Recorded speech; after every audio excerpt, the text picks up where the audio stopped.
Hello, everyone. This is Eric LaRonda, and here with energy intuitive and channeler Lee Harris and the spiritual catalyst, Teal Swan.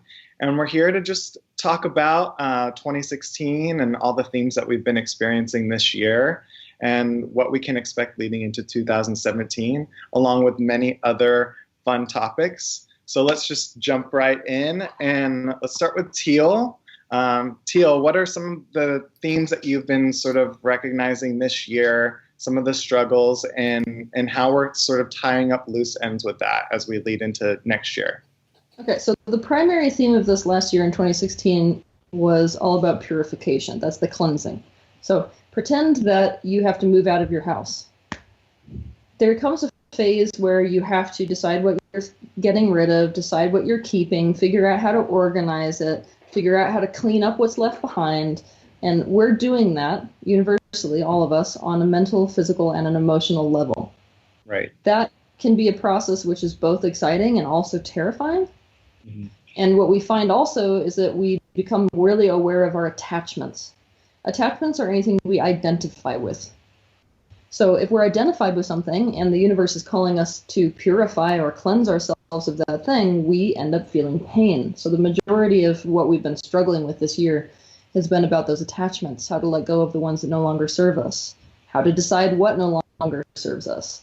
And most of us this year have felt a little bit like we're on an out-of-control roller coaster that is taking its own course. So we're also simultaneously having to practice the art of allowing. So yeah, it's been a really intense ride.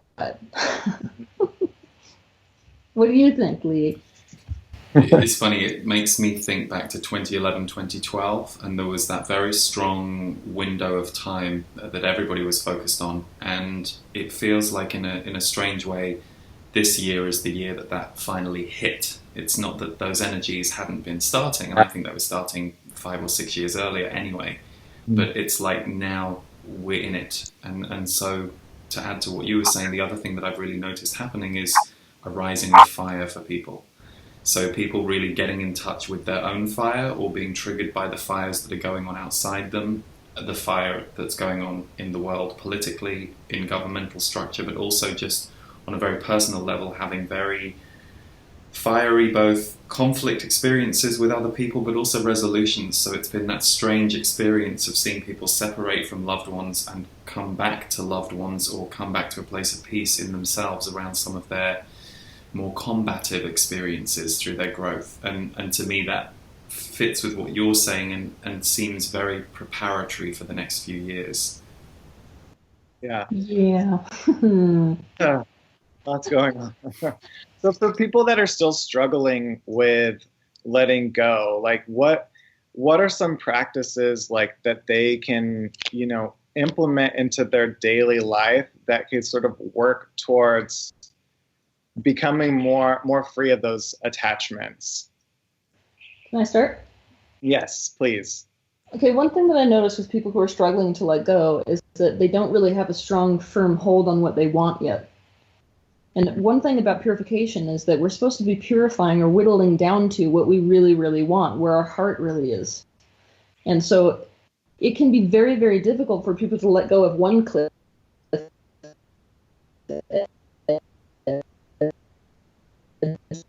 the best thing we can do is to get really clear about what our heart is telling us is right for us, get really clear about what we really want and why we want those things. So that when we are letting go, it's going in the direction of something else, not just this spiraling abyss. Mm-hmm. The people that I see right now that are holding on the most are the ones who don't have that clear vision. And so it literally does feel like I'm letting go and I don't know what's on the other side of this. And uncertainty is one of the primary human fears. So that would be my suggestion. Yeah, I was struggling with that a lot earlier this year, and actually like several years, for like figuring out exactly like what do I want? Like what does that even look like? And there's, everyone, I feel like collectively, like we have all these ideas of like what we think we want. And so for me, like it was a lot about like more about a feeling. What kind of feeling do I want? I want a feeling of freedom. I want a feeling of I like to travel. I want to implement some of this into my life. I don't want to work 9 to 5. So like Lee, do you have like anything more to add to this sort of like how we figure out what we want and then how we like sort of like let go of the things that are just our lowest anchors and holding us down? Yeah, another side of it that comes up for me is the making peace with what happened that you didn't want and making peace with what you see in the world that you don't want right now, which I think is tricky for empaths, sensitives, people who are wanting to see peace in the world. Yeah. It's like they look out there and it's like, this is not the world I want to see. So I think as you get sucked into that vibrationally, or as all of your focus starts to go there, you tend to lose that true reality, which is if you can come back to creating something that for you will be vibrationally whole, that will uplift your life, you will then be even more of a beacon for that and those around you. But I see a lot of people get sucked into, I can't have this for myself because this person right at my shoulder who I love dearly is really suffering and struggling, and there's a real perspective shift that's both mental but also energetic, where you have to get to a place of, I live on this planet, there's a lot of suffering here, I wish there wasn't, but there is, so I'm going to have to accept that. And usually what that does is catalyzes that deep healing in ourselves of all the times that we've experienced trauma, or maybe that we've delivered trauma and that we've been in that map and grid together. So for me, it's quite complex when you start to unpick that stuff. That was something that was kind of hidden from my view for many years. But I tend to see that the people who are really clear about manifesting and clear about bringing to themselves what they want, they tend to have, people who've had near-death experiences are great because they're like, oh, this is just borrowed time, and I was gone and now I'm back, so I can just really see through the illusion of it. And I think of you guys, you're probably younger than me, I'm 40. I notice for myself that I'm also dealing with a heavier generational imprint than the younger generations coming up. So I'm like, oh no, I've got some 1976 energy that I came into that, my friends who were born in the 80s and the 90s don't have to deal with. And I noticed that happens in the body. As you get older, you encounter those imprints that are generational wounds that need healing. So for me, kind of adding to what you guys already have pointed out, there is a lot of that going on in the work that I'm doing at the moment, because I'm seeing it coming up with a lot of people. Is how can you see what you're seeing outside you and at the same time align yourself to be a generator of something else? Well, this is what I watch, is that I feel like positive focus and that kind of like intentional creation work, it works perfectly unless you're using it to avoid something. The minute you're using it to avoid something, it's nothing but a tool of resistance, and whatever resists persists, and so it literally becomes the mechanism that creates whatever it is you don't want to experience. But the antidote to that is to get out of the idea that something else shouldn't happen. So it seems to be that there's this kind of beautiful marriage when you're in the art of deliberate creation between deliberate creation and letting go and allowing for whatever it should be happening.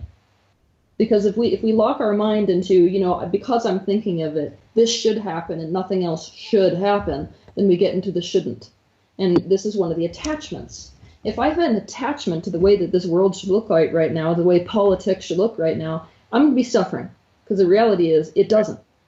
So it's at times like that I feel like we need to be taking on the opposite practice, which is the practice of whatever is happening should be happening. Let's look for why it might should be happening, as opposed to constantly looking at it in the terms of this shouldn't be happening, because that causes suffering. If you look at suffering, if you want to make it really, really super simple, it's this fast. I'm either looking at something with an attitude of it should be happening and yet it isn't, or it shouldn't be happening and yet it is.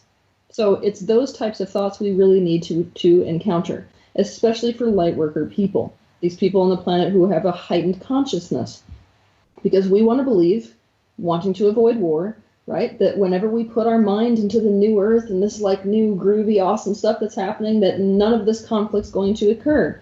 But the problem is that we have a collective frequency. This is why I want to dedicate so much of my life to waking people up individually, because it's the individuals that make a collective consciousness. And the issue is with having a collective frequency is you have a collective point of attraction. Now, I'm just going to be super honest on this call. Our collective point of attraction is a third world war, a very large one. Yeah. And so, so we got to take into account that collective, what we're lining up with collectively. And I've been talking a lot lately with people about the fact that awakening usually comes on the heels of suffering. We have to realize this about our own lives. So if in our own lives what it took for us to awaken was running into a tree at 70 miles an hour, or losing someone we loved more than anything, or being born gay in a family that's like super Christian, then those are not comfortable states, but it caused us to wake up. So then the question is, what might you think that the collective consciousness who's in a state of unconsciousness might be lining up with in order to have that awakening? So I feel like for those of us that are, and it's difficult, like, let's just be honest, it's not going to be fun to watch people suffer. It never is. But we have to understand what it did for our own lives. Right. That happened to us, and thus not look at this with an attitude of this should not be happening. So like staying present with what's happening right now, and like not fighting that, and looking into like the deeper reason and the story like behind why that's happening right now. Yeah, I mean, so here's an analogy. I'm sorry, but I'm like it's taking over. I'm really interested in hearing what you have to say also about this. But I had this interaction, right, because my mother is a liberal activist times 100. Like, this is the woman where if somebody who's super Republican, conservative, gonna destroy the environment gets into office, she will get on a plane, fly to Washington, D.C. to demonstrate. She was a brow burner in the 1960s. Anti-war movement, crazy activist, right? Mm-hmm. And I keep having these conversations with her because in her day and age, it was all about resisting the powers that be in order to make a change. It is not going to work this time. It's not going to work. Mm-hmm. What's going to happen if you resist this is you're going to suffer, and that's the end of it. Because this has been a collective asking. And one of the most difficult, positions for someone like me or like Lee to be in as a, kind of a pioneer of new thought and that type of thing, and somebody who's tapped into the higher dimensions in the universe, is that you can actually feel the collective asking for that wake-up moment, in the same way that you can feel a collective asking for an experience of cancer in somebody who's living a life that's monotonous, that does not please them, and it would take something like that to wake them out of that sleep. So feeling into that, it doesn't matter how much you resist this, it has been asked for. And right. That is the hardest thing to explain to somebody who wants to see peace, light, love, and happiness on this planet and nothing else. And sometimes that's the hardest thing for me to explain to myself when I'm in a contracted moment in myself. So and I know you're not, but you know what I mean? It's like I notice that wave of consciousness moves. I work with it and see it outside me, and then it lands inside me, and I'm like, oh, and now I'm dealing with, this same energy, this same element. So the other thing that comes up for me, I think, is, and you said this earlier on, just that kind of crazy fear of change that we have. So especially those of us who are, we love being change makers, or we go after making changes in our life, we also have a very intrinsic fear of it. And I think what comes up for me listening to you, Teal, and you talk about the, where we're going,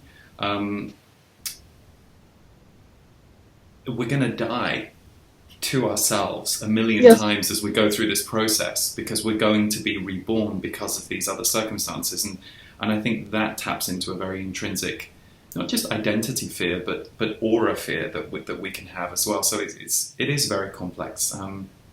We should really talk about something much simpler than 2017, 2016. But it's complex.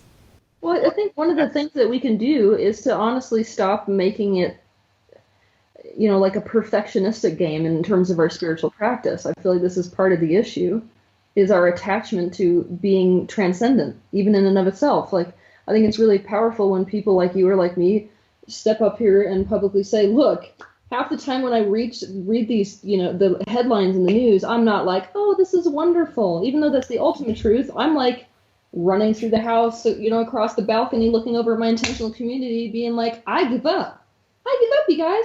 This is straight up whack. Like, yeah. So there are those moments, and we're all going to have those moments. So I feel like one of the things, because we're talking about no resisting, We got to stop resisting even the movement of those types of energies through our embodiment.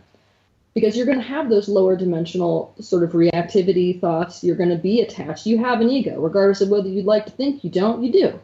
So if you're even calling yourself by a separate name, my name's Teal, you have an ego. End of story.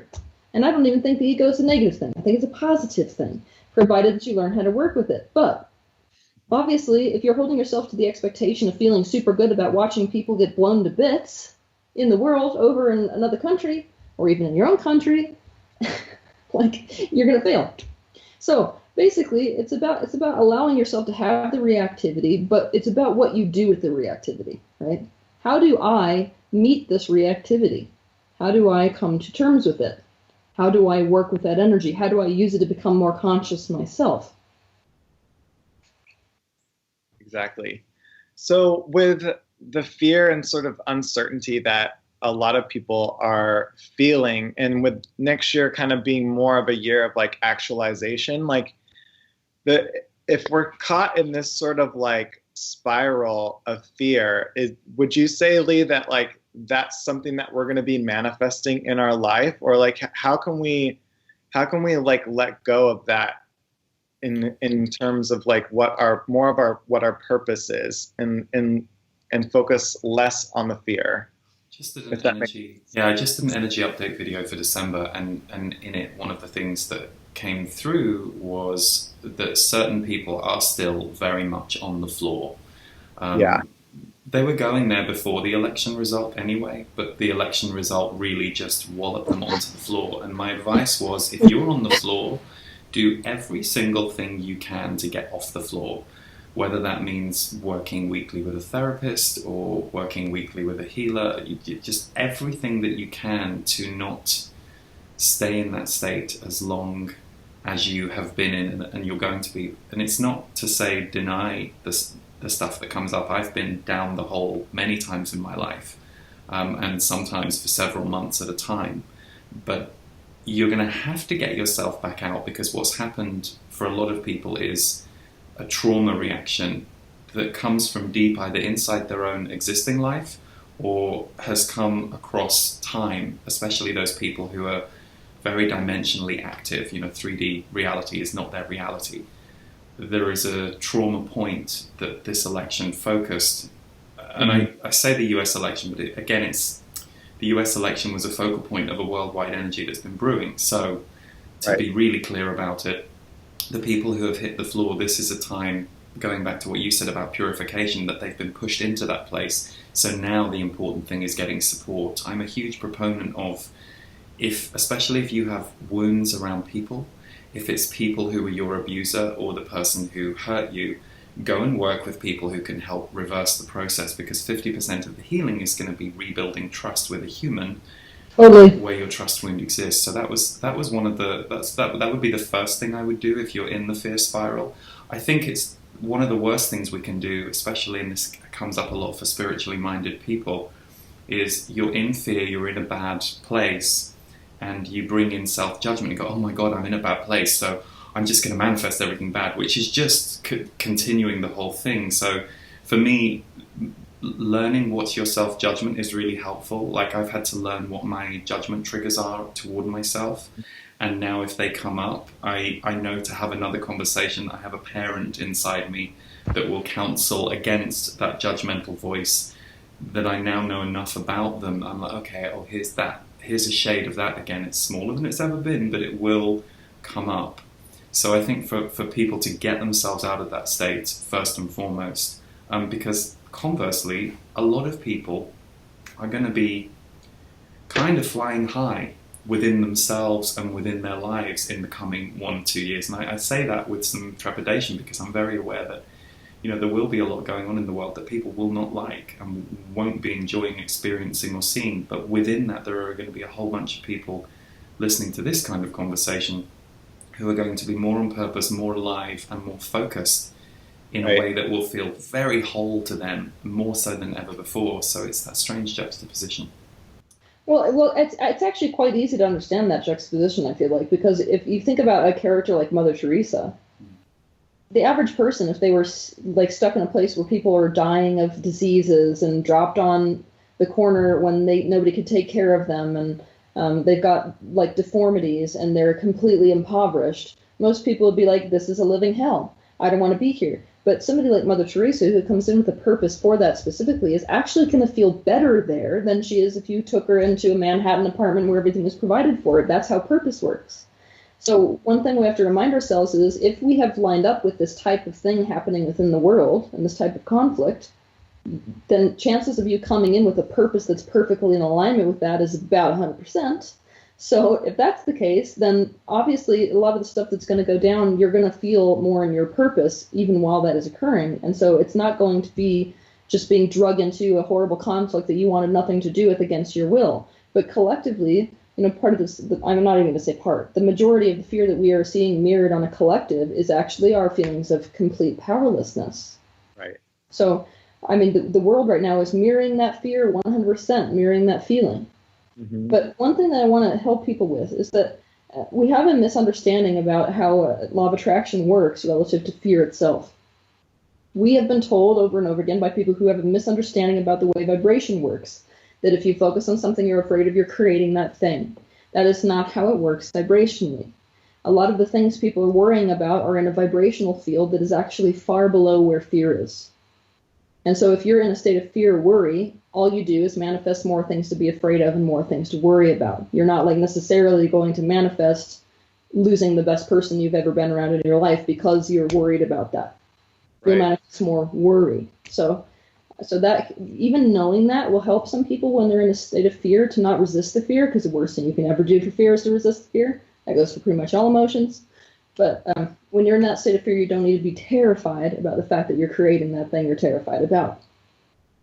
Yeah. That's huge. Like, I think that most people in the spiritual community and a lot of like unconscious people, like just the idea of like being afraid is just going to manifest more of that worry, not necessarily like you're going to die, like fall off a cliff like tomorrow if you're like afraid of that. Like, and realizing that that's just like a spiral that you can get caught in is like, that's like your exit out. Well, this is another thing I want people to understand about consciousness. The minute that you are aware that you are worrying, mm-hmm. your vibration is no longer in the worry. You cannot be disidentified to that degree and be a match to the same things, because the law of attraction is responding to whatever your current vibration is. Step into awareness, you've shifted it already. But those subtleties are something that which people are just barely waking up to. So this is why awareness is the single most important thing. Like Lee was saying earlier, when he realizes, I'm in that state where I'm starting to spiral, even being able to be aware that you're doing that means you're not in the spiral. Mm-hmm. And it's interesting too, with this, if you speak to a lot of people about the truth of this time, so for example, I do a monthly Q&A, and on that, for the second half of the broadcast, I will channel my guides. And they're always so like, oh yeah, these are going to be really tough times. Like for a long time, they've said that 2016 to 2020 were going to be really tough years. So the day that, when I was thinking about, I hadn't put that together with the election. That this was like 3 years ago, and they've said it multiple times since. And now I'm like, oh, okay.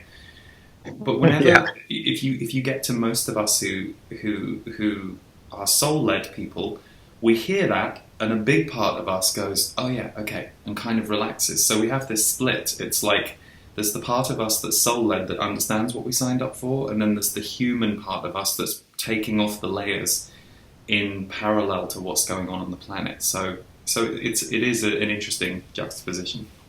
And we need to, as spiritual people, stop judging the human self, because that is something that I watch all the time, and it prohibits our capacity to deal with the human self in a loving and compassionate and integrative way.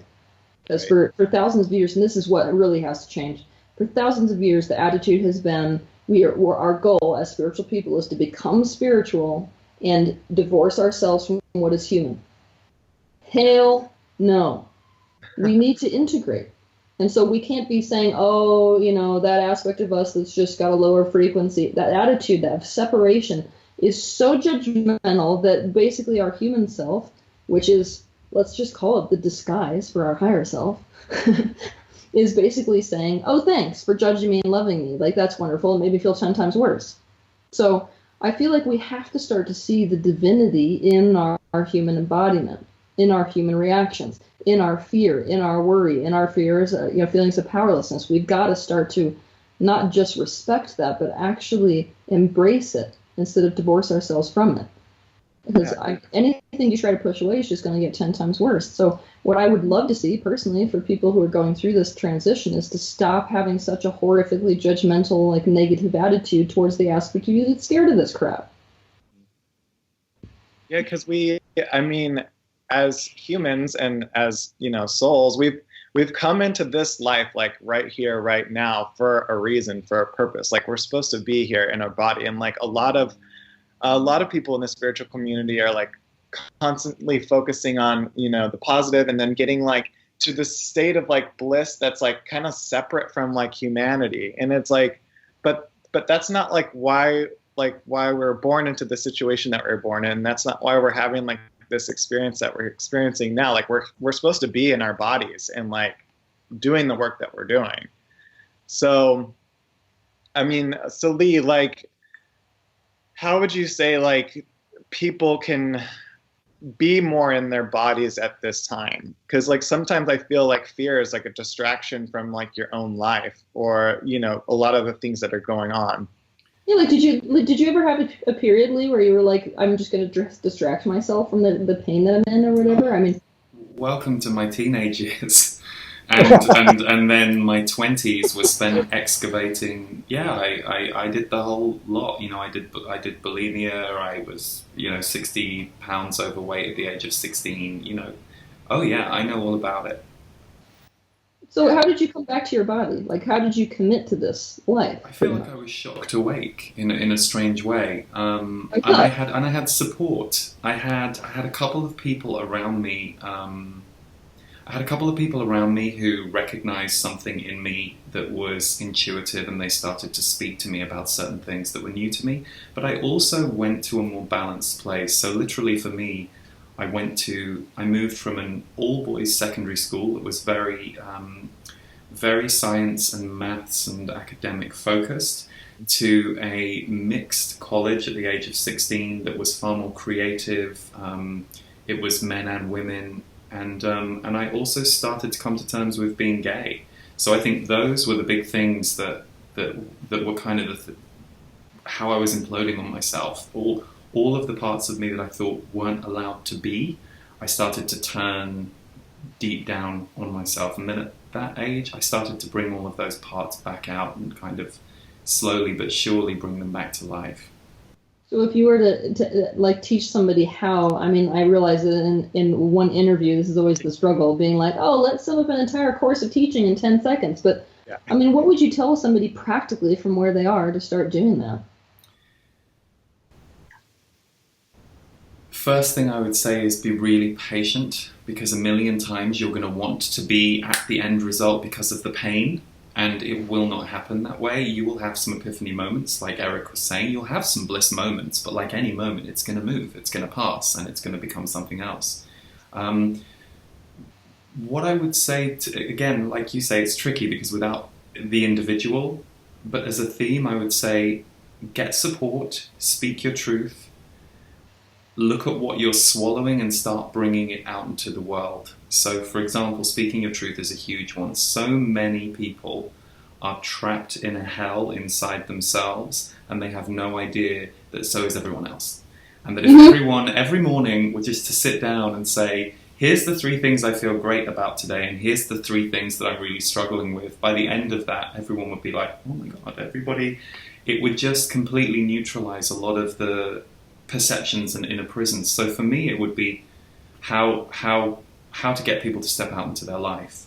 So for example, if you have someone who is artistically inclined and you can recognize that in them, they're going to be suffering if they aren't bringing that out into the world. If you have somebody who is living with shame that they've internalized, how can you reverse that shame for them and start inviting them to bring those aspects of themselves out into the world? So yeah, it's an interesting one to think of a general formula, but I would say invite yourself back to life and use people to help you do it, or use forms to help you do it. I'm so on board with the concept of getting people into the concept of connectivity and support, because like quite literally your suffering, it rests on your isolation. Mm-hmm. And when we get into these states where we don't feel good, especially if we think that we should feel good, we isolate ourselves because we don't want other people to see us in that state. But it is that connectivity that's going to rehabilitate people. And like you were just saying, when you're around people and you start to actually see that everybody's in the same damn boat, it is so incredibly freeing. It's part of why I love these synchronization workshops that I'm doing. You get the 300 people in a room, and whoever steps on stage and exposes their problem, everyone else in the audience relates to it. And they're like, oh, crap, I'm not the only one who's been doing that. It is priceless. So I feel like isolation has to end. And so what I would suggest people on a practical level, as opposed to a theoretical level, is I want you to look at your life and how you're living a day. So like take a day. What do I do practically? Do I wake up? Do I brush my teeth? Do I go pee? After I do that, do I get in my car? Do I drive to work? What am I doing every minute of every hour of my day? And look at how much of that is about connection. Now, how can you get connection besides that? Are you sitting in your house watching the umpteenth episode of your series on HBO? Or are you out where you could meet people? Are you saying, I really wish I could have a friend? Or are you trying to connect with people over the internet? I mean, what are you doing in your life to prevent, or what are you not doing to create connection with people?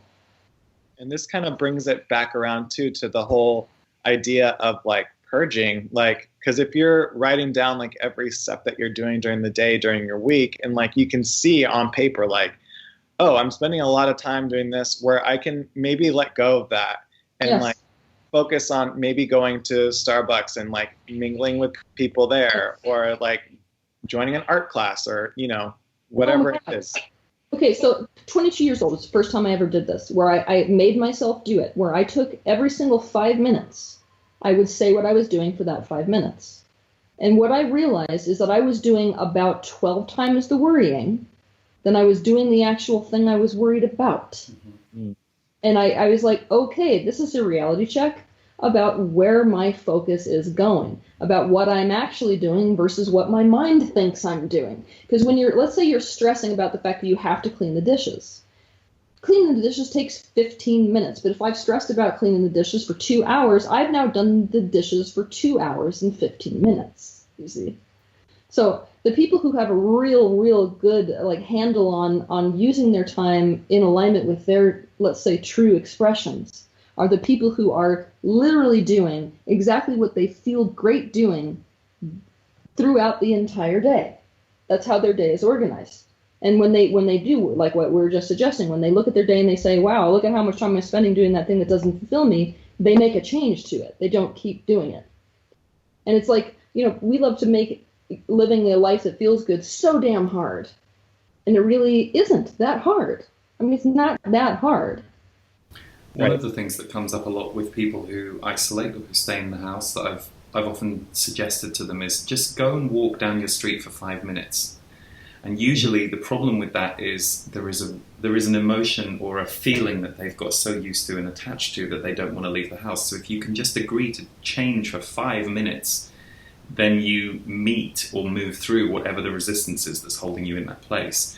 But usually having a smaller aim can be easier than thinking you've got to, drive to Palm Springs and go on vacation. So it's like, what can you do along those lines that's just 5 minutes? And that's actually all you need usually to walk through the wall of the feeling that you're shrouded in, that's stopping you move toward a different action or a new energy.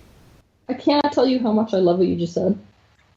Because what I watch with people when they are in a state where they're struggling with something that they don't want to be aware of, right, is that they have all kinds of coping mechanisms for how to get away from that thing. And so then they're confused when you say, okay, let's look at the things that are holding you back. They don't even know what they are because their life is actually subconsciously designed to avoid it. So you've got a person who isolates, you've got a person who watches HBO all day long, or you've got a person who never has a real relationship, has it over the computer. And when you say, what's holding you back, they're like, I don't know, because they don't actually realize that all three of those things were designed specifically to keep them away from whatever emotional feeling or previous wound or whatever is causing them pain. So part of this, the crucial aspect of this purging process that's been taking place this year, and it's going to continue a little bit, is to really do what you said. Get outside your bubble, even if it's for 5 minutes, so as to confront what it is that has got you blocked. And so in that way, it doesn't need to be about doing the right thing. doing anything that gets you out of your normal routine is going to make you confront what your normal routine is designed to help you avoid.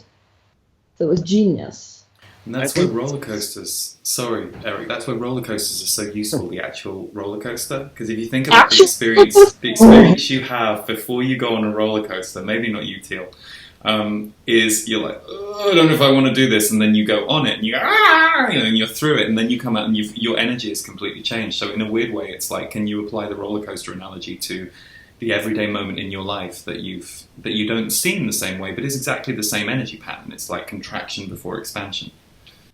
And I think what people are missing is that sort of action step. Like, you're taking the action of just getting on the coaster, the roller coaster. You're taking the action to just step up out of your apartment and walk outside for 5 minutes. And I feel like a lot of us out there are, in this sort of like whirlwind of worry, and we're in a state of like inaction. And so do you guys feel like that's kind of like the first step to empowerment, is like just taking those action steps to like make even the most like minuscule changes to your like routine or to where you're stuck? I think that's a great way I think it is very empowering to go against your usual pattern. I think it's also tricky because you're going against the collective, and I think that's what we can forget. We make it all about ourselves, and it's like, oh, well, I'm not very bold. And it's like, well, look at all the people in your life and your community. If boldness is not an emblem in the energy signature of that area, then you're really going to be going against the grain. And some people love that, and that's what they're built for. For me, action steps are empowering, but they can often lead to a whole other level of empowerment that you didn't know that you were kind of clawing your way through the thorns to get to. So you're just seeing the thorns. You're like, I've got to claw my way out of this and cut these down. But you don't realize there's going to come a point when there's this huge payoff. A whole other dimension of your life will open up to you, but you're not going to see that. You're just going to focus on digging in and I think make peace with the discomfort and the emotions, because the emotions, those things are going to come up. It's like you can't open to your highest potential without meeting all of your lower areas. That's just the journey. And I used to see But Lee, I thought it was all going to be sunshine, gumdrops, and roses. It's roses. for you, Teal. It is for you. Just for you. It isn't. It is. It is not. Okay. No, I'm teasing. Oh yeah. Okay. So to add to what you were basically just talking about, I think we get into real confusion because if those of us who have been practicing using the law of attraction to our advantage by deliberately creating, we know that it does no good to try to take action steps when we are not aligned in some way in terms of thoughts and emotions beforehand. But I want you to realize that we are trying to get everything right. That's what we do as people. We have to get everything right. And so when we hear something like that, we're like, oh, great, I have to get myself in a completely perfect state mentally and emotionally before I take an action step. And that's not what we are saying. We're saying there is nothing more powerful in this universe than to come into a state of alignment mentally and emotionally and then let inspired action take place from that position. However, you can get yourself into a loop where you are so damn stuck that it doesn't really matter what you're doing on a mental and emotional level. The reason that you are feeling the way you're feeling is because you've got yourself trapped in the state of inaction. If that is the case, it does not matter what action you take. Anything is going to bring you closer to being aware of what really needs to be, let's say, graced with unconditional presence so as to move through that so that your action step brings you in the direction of what you want. It's almost like shake it up. It doesn't matter what you're doing to change your routine. Anything you're going to be doing is going to bring you closer to what you actually want to be doing. And I feel like people, it's like, because we're trying to get it so right, we're so terrified about taking the wrong opportunity or doing the wrong thing. It's like, no, my friend, any step you take in any direction is going to bring you closer to awareness. And so if you take that step and it feels crappy 2 days later, that tells you something. That is absolutely valuable. So if you're feeling stuck at all, one of the best things you can do is that. I don't care what direction it is, I'm just going to take a step so that can give me more information. So we can think about living into our purpose, living into our life, like we're stepping into an uncharted territory in an ocean, right? Mm-hmm. So what do? You put 1 foot forward. That tells you a little bit more information about whether you're going to take 1 step forward or 1 step back or 1 step sideways. every single movement you make tells you more about yourself. And that was always how this game was meant to be played. This would not be the future if you were stepping into a state of certainty. In the future, if we were to become certain about what it contains, it would be the past. It wouldn't even be the future. So I feel like some of us have to fall much more in love with the concept of not freaking knowing what we're going to discover there. It's like if we could all put our little Jacques Cousteau hats on and be like, let's go diving, then life would be a lot more enjoyable than being like, I got to know what's going to turn out before I take a step. No one knows that crap. So, yeah. Well, I mean, I think that's huge. Like that because people do put all this like sort of pressure and like weight on their shoulders of like, oh, am I going to make the right move or am I not? Should I do this or should I do that? Like, and then they're just constantly in like this tug of war inside themselves, and they end up like not doing anything. You don't get out of bed. Yeah, and then they're like hard on themselves for not doing anything. But then your life is a war, and that's what people don't get. On an external level, you may be laying in bed, watching your HBO series, maybe eating some cereal, and the entire time what's going on internally, where you're actually living your life, is a war. Mm-hmm. That's your life. So, risk more, people. And it's okay if it doesn't work out because you learn that that's not what you want. Okay, so can I have a little, I realize that I'm just like taking it away, but I'm on fire here for a minute. You ready? I feel it. One of the worst things we do as parents, I'm talking specifically to parents out there, is that we make it into this attitude basically where we, as parents, want to feel good. And it doesn't feel good to watch our children do anything that teaches them something painfully. So we're like, okay, you've got to do this so you can be safe. You have to do that so you can be safe. You have to do this so you can be safe, all because I want to feel good, which is self-centered as hell, even though it seems loving. So what we got to do if we're parents is to switch this up with our kids while they're young, because this is why we end up like we do when we're adults, and to develop this attitude of, you know what I would rather imbue this child with is the idea that they can trust themselves. So let's watch them take a step forward, learn from the consequences of that step, and then make a course correction accordingly, and stop making it about this terror about getting it right or wrong. This is the major issue we've got. We've developed into adults that are obsessed over having to get life right or wrong because our parents do that to us because they don't want to feel bad. Right. So we're conditioned in this way. So can we and then I think if we're doing this sort of giving ourselves the trust that we need, and then if we fail at something, validating that experience for ourselves too, and if we succeed in something, so because I think a lot of people just aren't giving themselves the credit or validation to I think we got to become okay with failing. Exactly. I'm gonna be much more aggressive than you're being. We have to become okay with the fact that we might fall flat on our asses. And for me, that goes hand in hand with feeling okay about being really uncomfortable about what I'm about to do or what I'm about to step into, because that for me has become the signifier that something very alive is about to happen in my life. I usually feel very uncomfortable. It's usually right before I walk out to a couple of hundred people and we're about to do something together, or it's those moments that then I walk into life. So I've tracked that pattern. I'm like, oh, I'm very contracted. Something good's about to happen.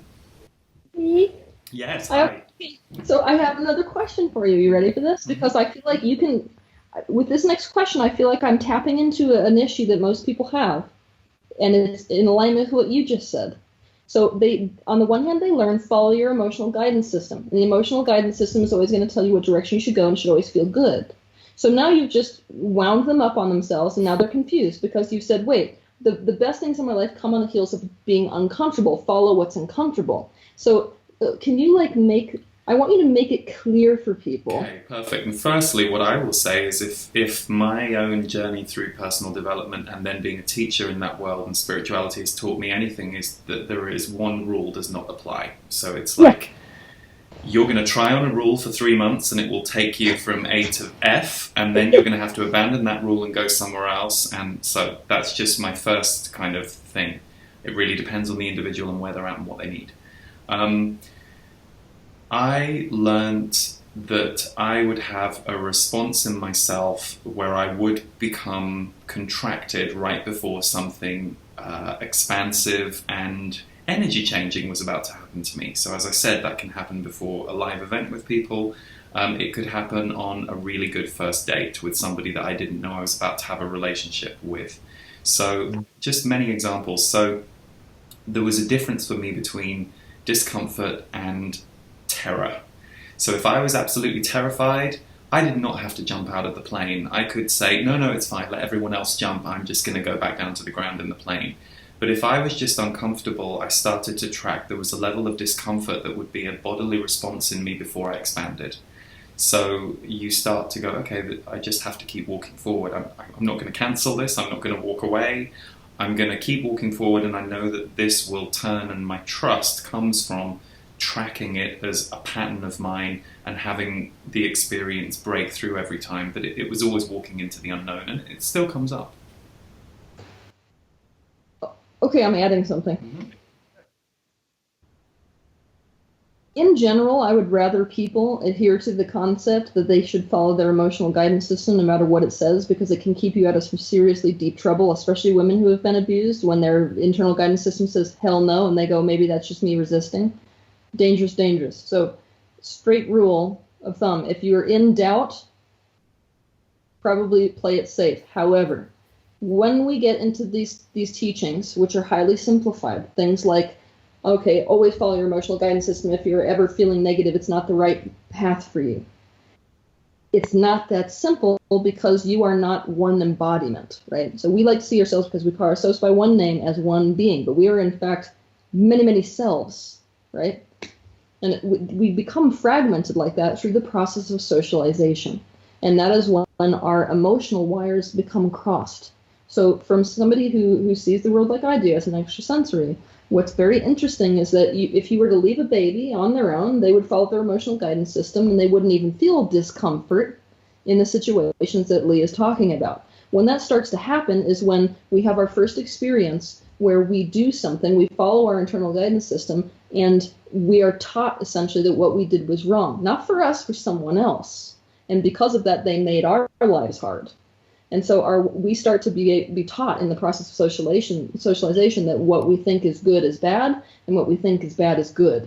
And so we start to have a lot of reactivity that is actually abnormal, even though the body registers it as discomfort. It is not a normal reaction, not a natural reaction, because it has been created by prior experience, which is why it is true that you should trust your internal guidance system, but that it is also true that you can only trust your internal guidance system to the degree that you are currently aware of yourself. Because quite often you'll notice, why does it not feel good to go towards something that feels good to me? Because I've been taught that's self-centered. So my emotional guidance system, the minute I do something that feels good to me, feels bad. Does that mean I should avoid it? No, because the aspect that's actually reacting is the aspect that's saying you're self-centered right now. So this is why it's much more important to dedicate yourself to the consciousness when you have these emotional reactions. You use them as a meditation bell to go in towards them and try to figure out which part of me specifically is having this emotional reaction right now.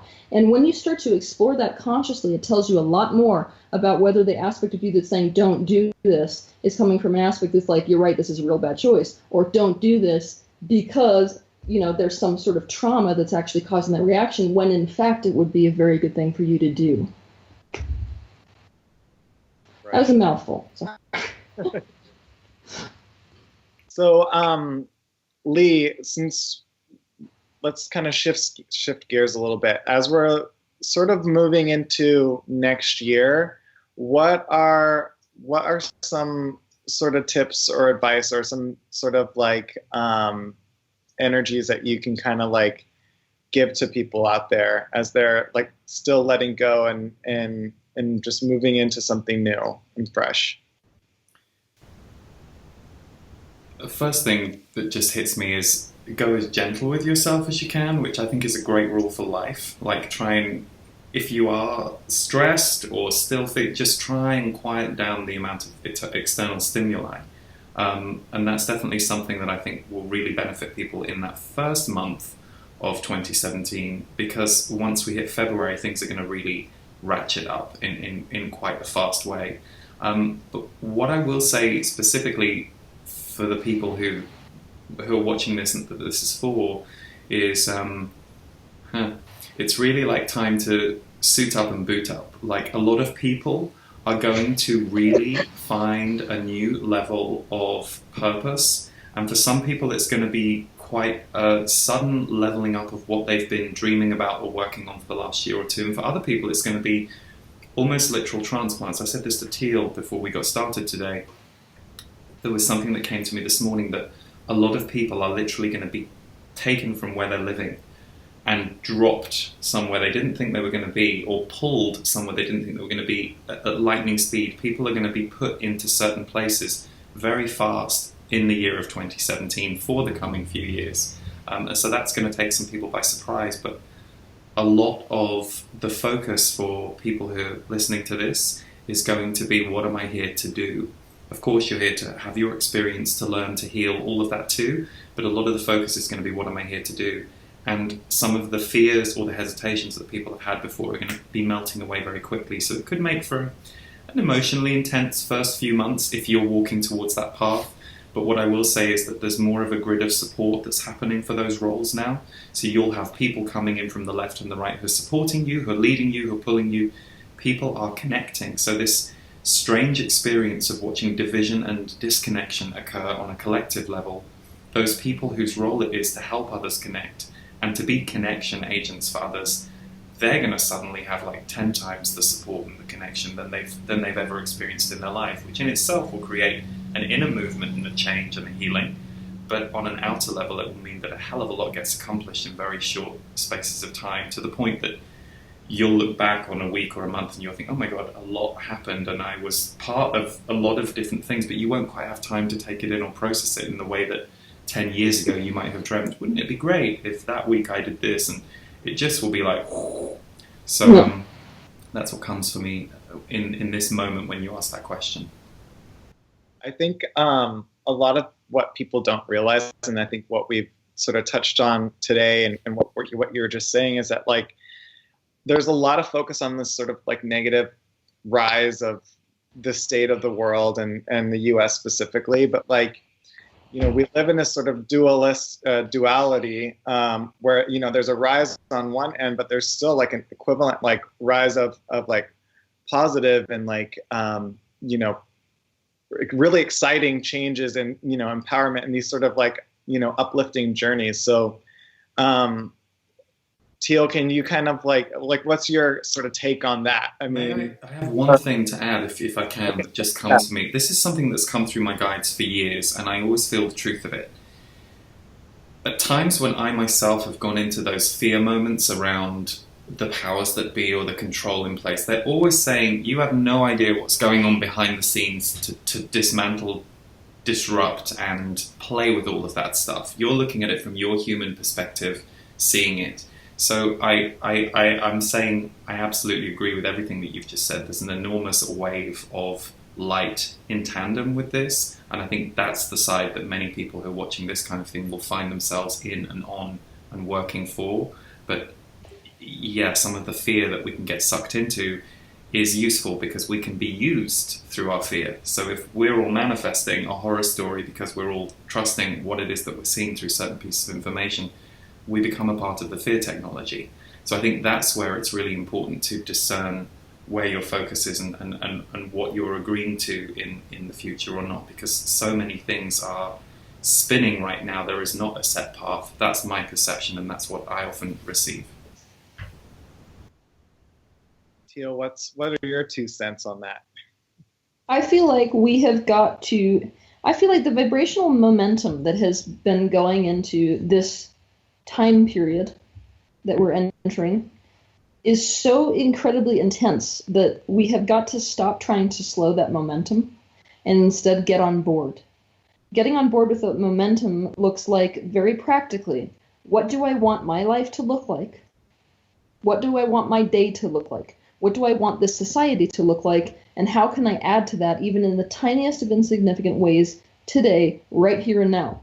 So getting on board, basically, you've got to stop thinking about what you don't want to see. Start thinking about what you do want to see, and then every day that should be your focus.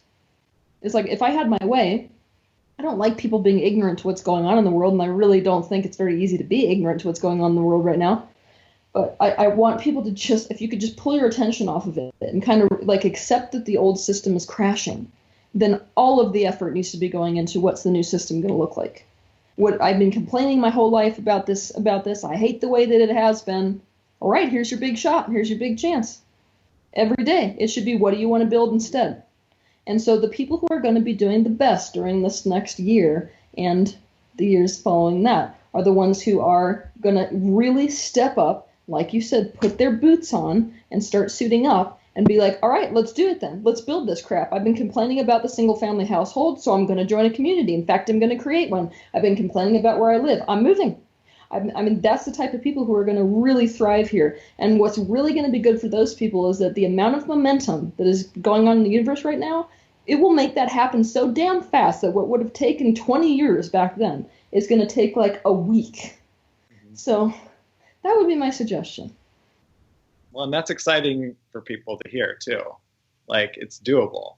Oh my God, like, I'm not standing here saying that what we're lining up with as a culture and as a community is basically you being drug into a third world war, regardless of whether you don't want it or not. No, that's not the message. The message is, this is your big chance. Exactly what you wanted to have go away is going away. So what else are we going to do instead of that? Yeah. And within all of that too, because I do think we're in a little bit of a depressive phase at the moment that's just been going around. And, you know, I mean, for a lot of people, I think over in Europe that kind of kicked off with around the Brexit time as well. So I felt like Brexit and the election was so linked energetically. I was like, oh wow, I felt this in a smaller way back in I think it was June. But exactly what you said about excitement, there are so many different energies now coexisting that you can be in your own vibrational pocket and your own vibrational community and have experiencing a kind of heaven on earth. And I'm not saying that that's something that you should therefore try and completely disconnect from the rest of the world. I'm just saying that that will be happening for people. Like, I do feel that that's the kind of strangeness about these coming years. There's going to be such a stretch between what some people are experiencing and what other people are experiencing. Yes. And I think one of the big opportunities for people who have perhaps aligned themselves with the lower vibrations of others or been the healer who lifts the person who's depressed is you're going to resign and you're going to let someone else learn how to heal the depressed, and you're going to be the person who inspires people to learn new skills. So you're going to take the same energy of wanting to work with people and their vibration and help them transform, but you're going to up-level it for yourself as well. So there's going to be a lot of people, some of the kind of grief or sadness that some people are going through right now is that they're trying to get it out of their systems so that they're no longer aligning with that grief and sadness in the world as much of their day as they used to. So they're no longer working with grief and sadness. Instead, now they're working on joy and expansion and bringing that. So that, I think that's where there's such a sea change in the air at the moment. People are literally divorcing their old jobs and doing something either completely different or up-leveling within what they were doing before. So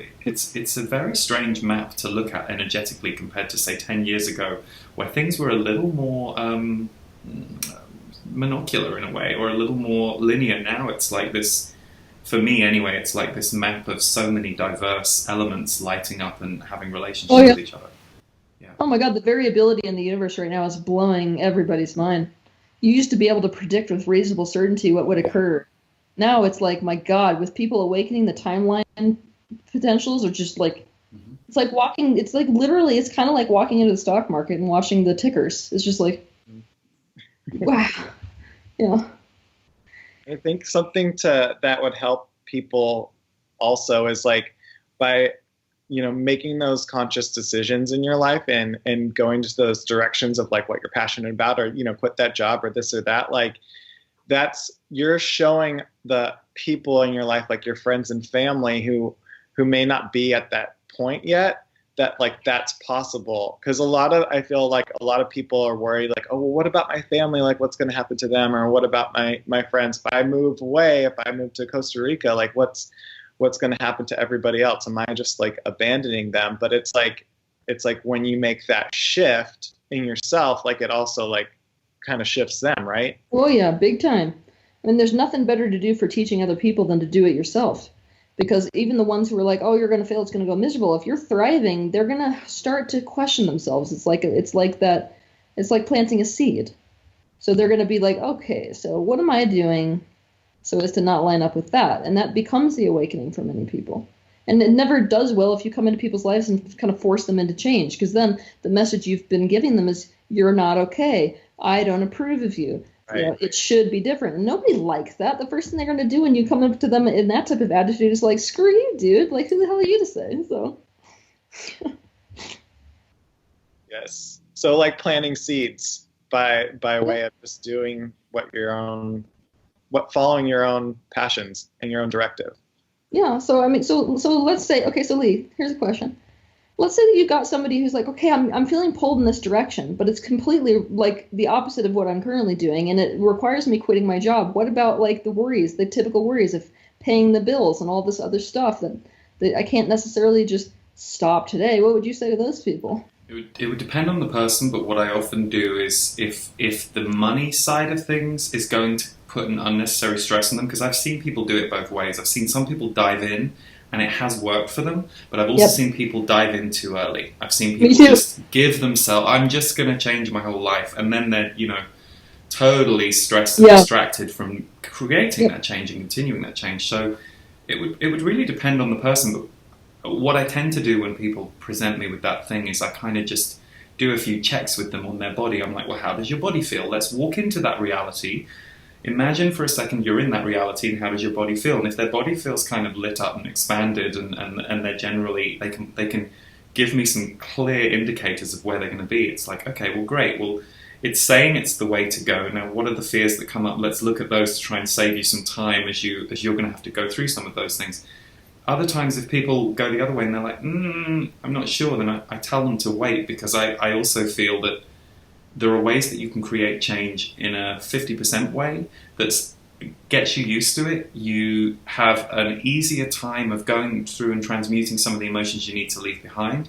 And then it's a lot quicker for you to, at the last minute, just go, okay, now it's 100%. So sometimes it's problem solving the situation itself as much as the vibration the person is in that's holding them off from getting there. Because some people can do it fast, and some people need to do it in 2 or 3 steps. I totally agree with them. I totally agree. Yeah. Well, it's like, it kind of comes back to like being here and present and now. Like that also applies to like your body. Like you're saying, like doing those like sort of body scans and checking in and like being connected with this part of you, which is, what you came into, to like, and put trust in that sort of those feelings and those sensations to like lead you in the direction that you want to go. And that comes back to something you said earlier, Teal, about the body. The body is so intuitive, and yet I think for so many of us who've found spirituality or opened through spirituality, for a lot of us, we went there through trauma.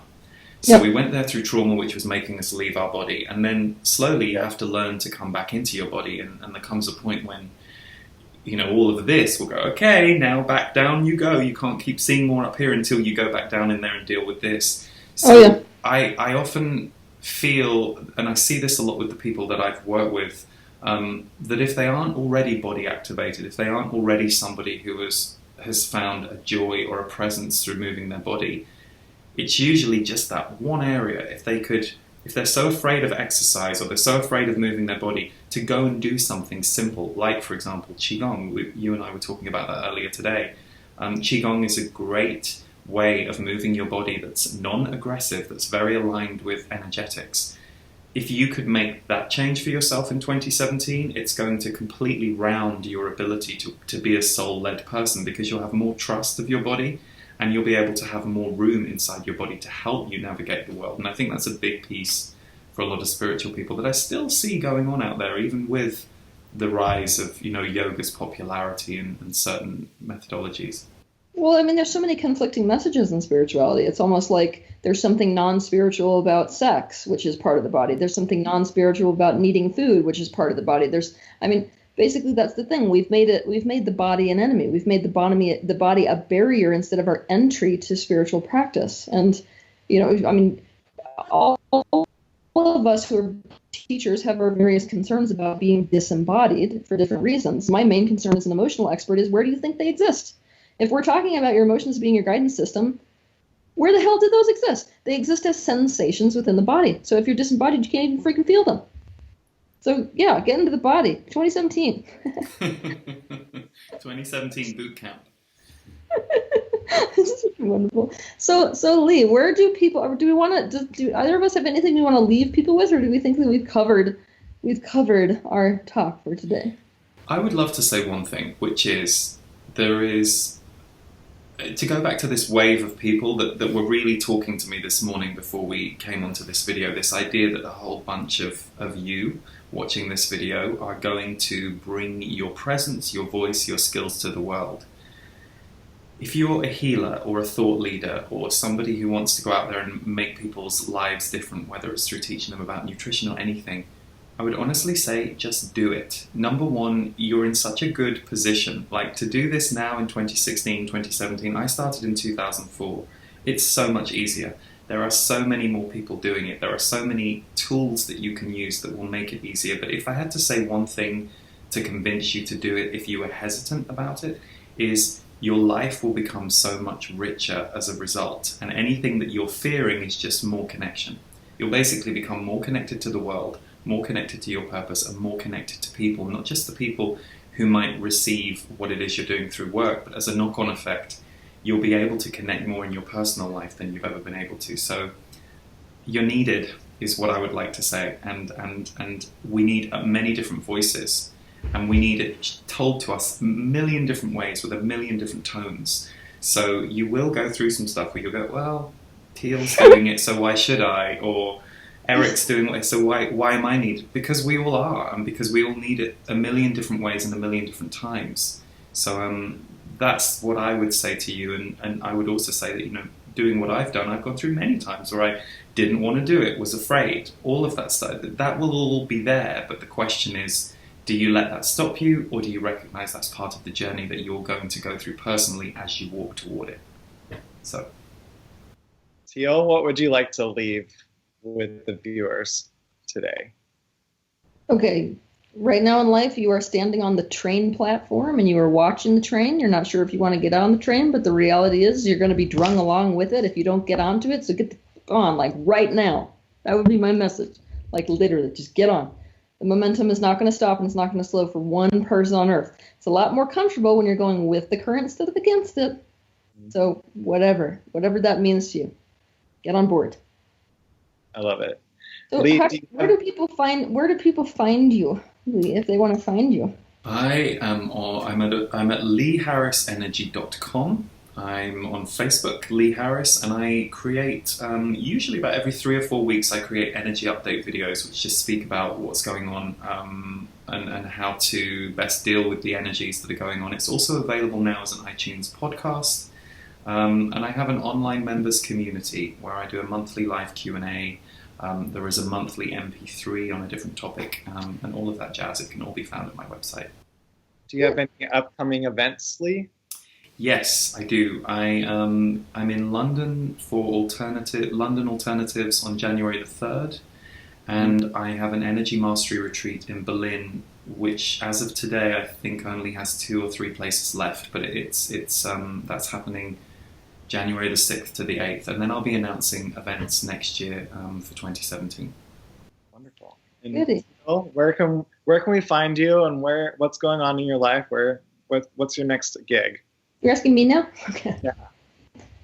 I don't know where my life is going. No, okay. Okay, where is my life going? I have started a retreat center, and this is the thing that I'm the most excited about right now, besides the completion process, which is my passion. So at this retreat center, I've called it Philia. So you can go look at the website. It's www.philiacenter.com. And we've got all kinds of retreats coming up for the coming years, basically. So every week, we're going to be having a different retreat on all kinds of subjects. We've got relationship experts coming. We've got my own retreats taking place there. We've got yoga retreats. We've got juicing, breatharian retreats, all of it. So go there and see if there's one you might want to attend. Our retreat center is in Costa Rica, so it's also awesome if you want to dovetail with a little bit of relaxation time. And besides that, I've got all my books available for those of you who want to learn some stuff. And the completion process is my passion, like I said before.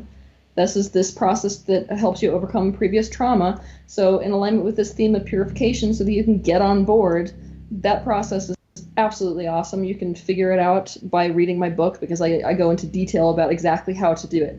So if you're interested in that, it is The Completion Process by Teal Swan. Where is my... Eric, you probably know where my next event is better than me. Oh, actually, I do know. I know one thing. Ready?